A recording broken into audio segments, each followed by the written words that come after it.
Colossians chapter 2 and the 20th verse. It says, "Wherefore, if you be dead with Hamashiach from the rudiments of the world, why, as though living in the world, are ye subject to ordinances? Touch not, taste not, handle not. Call halam la Yahweh by Hashem Yahushai wa Hawa Kakodash. Double honors to the hopefully like elder apostles say to be saved, Lord willing, starting with those at the GMS church on down to the rest that may be under the same doctrine, onward to the brothers here, the men here, the younger brothers here, in the order and all true faith and sincerity. Okay, give it diligence. Onward to the rest of the Akim, doing likewise teaching. And from your elder Akim on down to your younger Akim, on to the rest of you believers, you women, children, men of the Israelite race and on his faith also of Yahweh Bashim Shai, ultimately to the elect. All right. Those is about to be found to be other house of David. So you mean you heard the verses, and I'm using this to pretty much make a point for those that may struggle with the idea of restriction, of discipline. I have to really completely walk these guidelines, of this truth. It's so much restriction. It's so, I have to, you think you got it so bad, you got brothers, men, so-called men who was once brothers, sisters that were so-called sisters, that fall out because of this, behind this type of mentality that they're so restricted here, and it's just so many rules and just so much, and it's just so you just basically just cut off, you just completely cut off from mistakes or whatever. I wouldn't even necessarily I'll say that, but to the point to where, like, basically you seeing it like that, to where you just, it's like, man, I can't do nothing else but this. Like, this is, like, you gonna have it easier going to the world, when this, in the world, you got restrictions. You're restricted in the world. You're a prisoner in the world. In the world, basically, you start to feel like and realize that you are a prisoner in this truth. You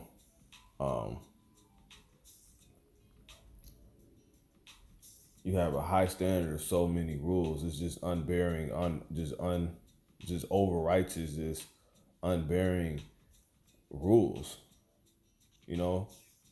As if the world lets you breathe, as if, like, it just don't make any sense, like that type of thinking. But you have individuals that have fell out and left this truth because they think that, they perceive the truth to be like this, and they think that the grass to be much, that they just left from, to be much greener, but really they bugging,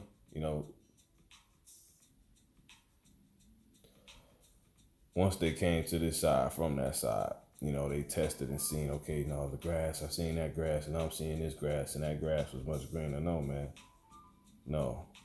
But anyway, Colossians 2 and 20, just to prove this point, it says, "Wherefore, if you be dead with Hamashiach," so yeah, you're dead. It says, "From the rudiments of the world, why, as though living in the world, are you subject to ordinances?" Yeah.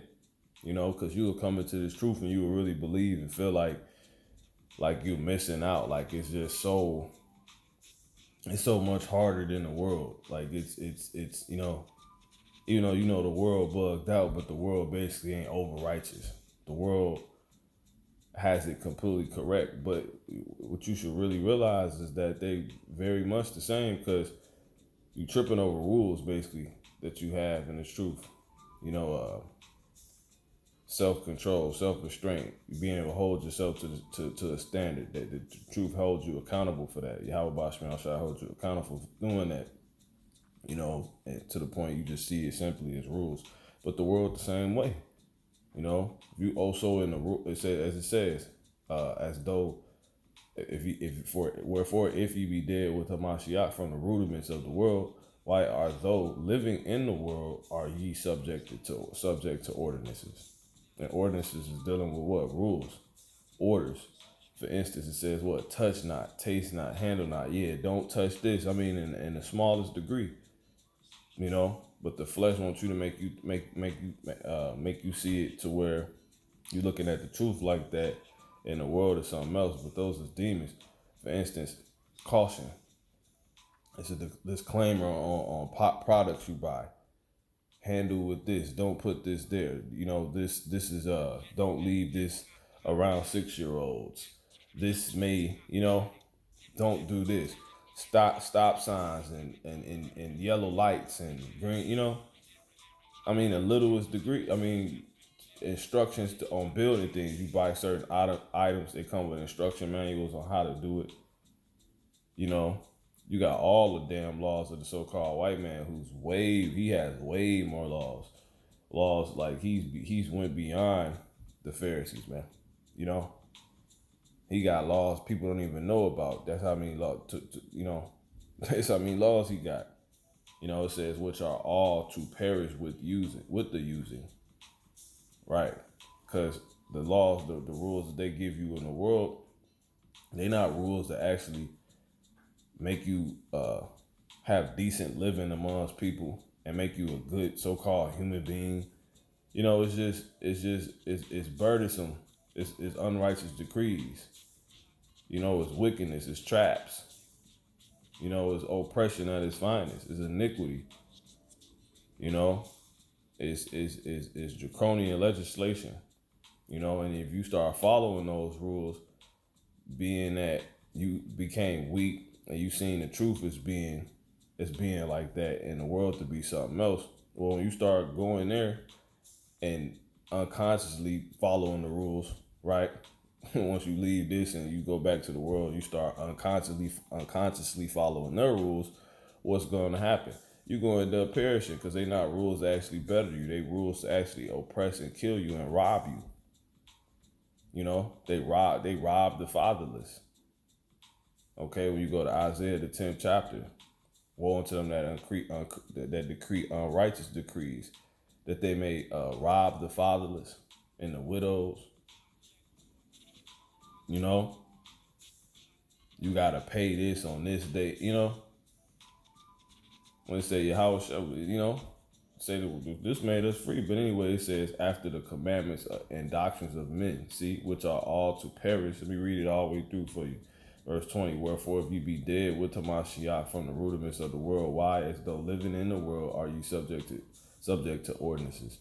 Touch not, taste not, handle not, which all are to perish with the using. All these people gonna die with their rules, man. You know, it says after the commandments and doctrines of men. See that?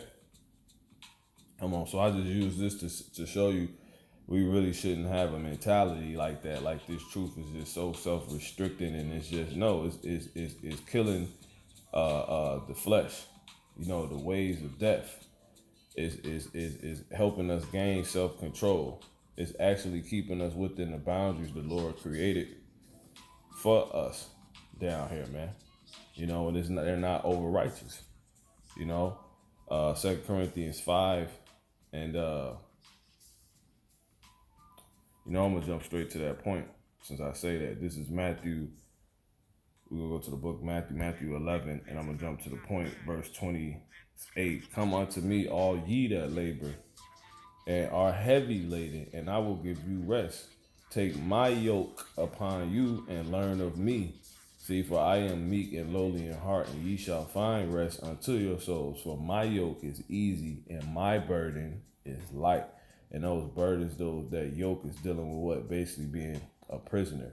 You know, you a servant. You're made to follow rules. Okay? That's what that's dealing with. But the Lord said his is light. His is easy. You know? It's gonna actually result in you getting rest. Okay?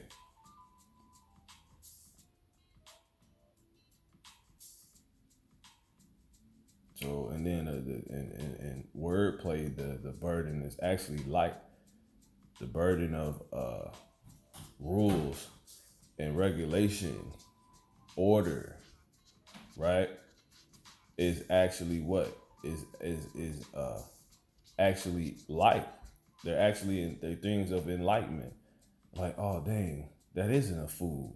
Oh dang, that do make you sick. Or oh dang, that you know, or that is confusing. A man wearing you know, a woman wearing pants. Just simple stuff like that. You know, like a woman can actually like have her head uncovered when she's not praying or prophesying. The Lord's not over righteous. Just to prove that. Just to prove that point, which makes sense. I was meditating on that he would have it like that because it get hot, man, and your heat is trapped. Your heat leaves from your head and it stays, and it leaves out of your feet. So if you got your head covered, it's stopping heat from escaping your head. When your head covered, it's keeping your head in. It's keeping your heat in. Just like your feet. So if it get too hot and a woman to keep her head covered 24/7, she could pass out. That's over righteous. But see, the Lord did. So you see, He ain't do it for that to destroy you. It's light. Now when you're praying or prophesying, just put it on. When you're not, you see the righteousness off of that. Because when you're not, you don't have to. But it is. So what was the point of it originally? It just shows you that the Lord really made that the woman's hair glorious. That's a part of her look. That's if she's married. That's the glory of her husband. So it's not for everybody. It's covered up and reserved for him. See that? That's the point of that. So you can see it based off him telling. See that and that's enlightening. You can see that and receive that enlightenment based off. Okay, damn, that woman's hair is only has to be covered when she's praying or prophesying. It doesn't have to be covered any other time outside of that. So when scripture's coming out or she's reading the scriptures, she cover her head. She's praying, she cover her head. If it's 100,000 degrees outside, she doesn't have to have her hair covered if no one's praying or prophesying. You see what I'm saying? Period. And then if she want to wear it around that time, outside of that time, she could, because once again, it enlightens you on the fact that the whole reasoning was because for her to cover her hair is because the Lord, basically the Lord's her father, but he's a man. So the Lord, he's like, you cover yourself up when talking to me, when dealing with me, when in the presence of me, you belong to me. So that is basically a symbol that she's it basically enlightens you on that, man. Because she necessarily, the woman might not be married, but I ain't here to you talk about that. That's just to show what that the burden of the Lord is completely light. It enlightens you, man. Okay. Run your household like this, train your kid like this, your son like this, your daughter like this, and it's gonna enlighten you on the issues by you following those rules and regulations. It's gonna enlighten you on so many of the issues that are going on, which is because people are seeing this truth, this word, law and true law and order as a problem, as a wicked burden. Okay, it enlightens you on that. So anyway. Going back, I got a couple more. This is 2 Corinthians 5:14. For the love of Hamashiach constraineth us. See, for the love of Hamashiach constraineth us. Because we thus judge that if one died for all, then we're all dead. Right. So that's fact. So if Yahushua died for all the Israelites, really we all dead. Right. Period. Because he died, right? But anyway, it says, in that he died for all, that they which live should not henceforth live unto themselves. So did we physically actually die? No, we died in the spirit. The bridegroom, he's not here, so we don't have anything. It's all spiritual. We see it. We're not really living. but are we physically actually dead? No, we're still existing, but we're not actually living. But it says, and that he died for all that they which live. So we still actually alive physically, it's just spiritually, but as far as we being dead with him, due to him dying for everybody. But anyway, should not henceforth live unto themselves, but unto him which died for them and rose again. So yeah, it says that they which live should not henceforth live unto themselves, but unto him which died for them and rose again. So that's showing you what? That shows you that, yeah, we are restricted now, being in this truth. You come into Yahweh Shemiyah Shah, you got to live according to him now, man. You gave your life to him, okay? I'm going to actually read it in NLT. It says, he died for everyone so that those who receive his new life will no longer live for themselves.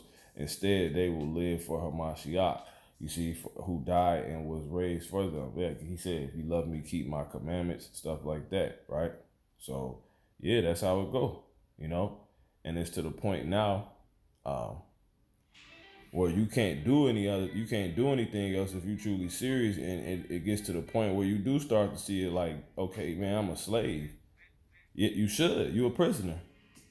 Colossians 4:1. It says, I'm gonna actually start at 3. With all praying also for us that God, the Most High, Yahweh Shemiyah Shai, will open unto us a door of utterance to speak the mystery of Hamashiach, for which I am also in bonds. See that? You pretty much being in this, you do feel like that. You should feel like this. That means you are actually in the faith. You see what I'm saying? And that goes into what? Those bonds go into what? That yoke. It goes into the yoke. Okay? Prisoner. All right? So yeah. For instance, brothers may have I gotta keep hitting the highways. I gotta keep doing the videos. Well, you shouldn't feel like that, but you do think that. You be like, I gotta keep doing this. You see what I'm saying? But and it's to the point where you basically are to realize, yeah, you're a prisoner of this. You have to keep doing this. You have to. As it says, to speak the mystery of Hamashiach, for which I am also in bonds. See? So you're restricted and having to continuously teach. If you've been taught and you're in a lot of a teacher now, you have to keep doing it. You see what I'm saying? And men be like, man, I'm tired. Gotta keep following these rules. I'm a prisoner. You see?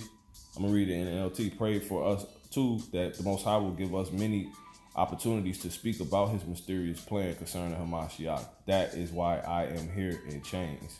See? That's another reason, because Paul, he also says in Ephesians, the 3rd chapter, in the 1st verse, how he's a prisoner, for the of Yahweh Shai, due to having to for you Gentiles, So he had to completely be dedicated to teaching the Gentiles, the Israelite foreigners, those that didn't know they was Israelites. You see what I'm saying? Let me grab it. Ephesians 3:1. For this cause I, Paul, the prisoner of Yahweh Shai, Hamashiach, for you Gentiles. See, there it is, man.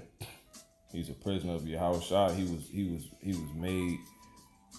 Basically, when you're a prisoner, you have obligations. You're obligated. You're required, to move to certain regulations, rules, regulations. Okay, but so you do end up feeling like that, but you have to what? You have to remember that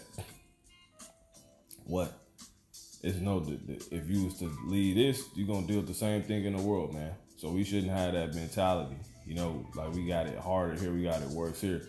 We restricted in the world, but it's for things that's gonna actually cause us to perish and not make us be better and not truly enlighten us to